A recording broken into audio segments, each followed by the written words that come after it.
প্রিয় দর্শক, দেশবাসী, আমার দেশ এবং প্রবাস থেকে যে যেখান থেকে দেখতেছেন, আজকে আপনাদের মাঝে সুন্দর একটি মানুষের, একজন অসহায় মানুষের গল্প আপনাদের মাঝে তুলে ধরবো। এই মুহূর্তে যাকে দেখতেছেন, আমাদের প্রিয় ভাইয়ের নাম গরিব ইয়াসিন 01। প্রিয় ভাইয়ের সাথে অবশ্যই যুক্ত থাকবেন। আজকে আমরা ভাইয়ের একটি, দেখেন, দুইটা পাও কিন্তু তার হচ্ছে এই মাজার থেকে পুরোটাই কিছুই নাই।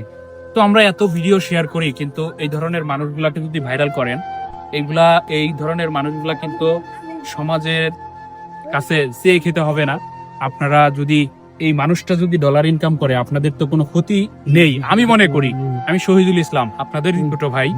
ভাইয়ের কাছে শুনবো আজকে, ভাই আপনার যে এই অবস্থাটা হয়েছে, কেন হয়েছে, কিভাবে হলো, কি ভুলের কারণে হয়েছে, আপনি কি কর্ম করতে গিয়ে এই বিষয়টা হয়েছে, আমার দর্শকদেরকে অবশ্যই একটু বলবেন। এটা মূলত আমি যে আগে বড় ডিস্ট্রিক্ট গাড়ি চালাইতাম। 2016 সালে আমি অ্যাক্সিডেন্ট করি। আমি চট্টগ্রাম থেকে বন্দর থেকে মাল নিয়ে ফেনীতে এসে আমি অ্যাক্সিডেন্ট করেছি। করতে পারি এটা স্বাভাবিক উল্টাই যায়। উল্টাই আপনার টুলারগুলো ছিল, এই আটটা টুলার ঢাকা ছিল, তারপরে থেকে আল্লাহু আকবার, আল্লাহু আকবার। বুঝতেই পারছিলেন দর্শক, তার জীবনের আলোটা নিভে গেছে। তার হচ্ছে তিনি কিন্তু ডিস্ট্রিক্ট গাড়ি চালাইতেন, ট্রাক গাড়ি চালাইতেন। সেখানে চাকা ভ্রাষ্ট হয়ে যাওয়ার কারণে তিনি গাড়িটা কন্ট্রোল করতে পারে না, এবং গাড়িটা 2 থেকে 3টা বা 4টা পল্টি দিয়েছিল, তাই তো। তারপরে ওনার চিকিৎসার কারণে, তারপরেও চিকিৎসা করেও আজকে এই অবস্থানে আছে প্রিয় ভাই।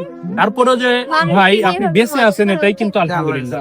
ঠিক আছে, আমারও দেখেন, আমিও কিন্তু বিশাল বড় একটা দুর্ঘটনা থেকে আসছি। আমি 11,000 লাইনের ভোল্টেজ থেকে বেঁচে আসছি। তাহলে আমার বিষয়টাও কিন্তু অনেক ডেঞ্জারাস বিষয়, তবু আল্লাহ বাঁচিয়ে রাখছে। কখনোই আল্লাহর কাছে নাশুকরিয়া আদায় করা যাবে না। অবশ্যই ভিডিওটা শেয়ার করবেন, এবং আমার এই ভাইরাল হয়েছে, ইতিপূর্বে ভাইরাল হয়েছে, কিন্তু আবারও ভাইরাল করে দেন। মানুষের মাঝে পরিচয় হলে ভাইয়ের একটা পেজ আছে, গরিব ইয়াসিন 0.1। ভাইয়ের সাথে সবাই যুক্ত হয়ে যাবেন। পেজটা আমি অবশ্যই এই ভিডিওতে মেনশন করে দিব। সবাই ভালো থাকবেন, সুস্থ থাকবেন। সালামু আলাইকুম ওয়া রাহমাতুল্লাহ।